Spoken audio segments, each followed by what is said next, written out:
Improving access to resources while preserving and replenishing those resources is what we do at Veolia.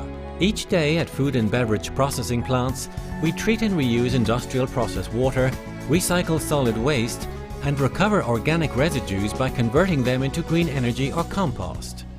These sustainable solutions for a circular economy enable us to optimize the manufacturer's water and energy bills, operating costs, and environmental impacts. Here's how and why at a glance. The agricultural raw materials of animal and vegetable origin and the materials needed to transform them into consumer packaged goods arrive at the food processing plant.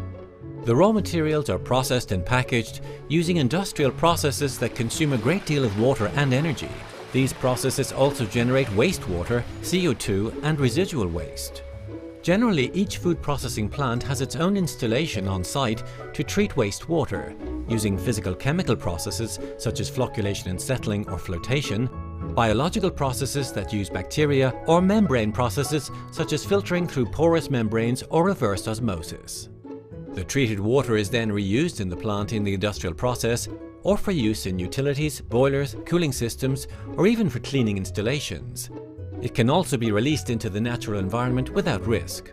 Liquid and solid organic waste, along with the sludge from wastewater treatment, can be recovered in two different ways through anaerobic digestion. The waste produces methane, a green energy source called biogas. The residue left over from the digestion process is known as digestate and can be used as a fertilizer on fields around the plant.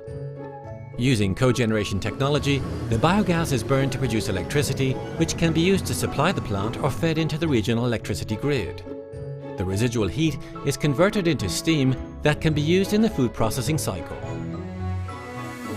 The food products made at the plant are transported to places where they will be bought or used, such as supermarkets, convenience stores, company canteens, central kitchens, and so on. Lastly, the packaging waste, plastic, steel, aluminum, glass, cardboard, etc., is sorted on site or at a nearby sorting centre. This waste is turned into new raw materials. These secondary raw materials can then be used again in a production cycle.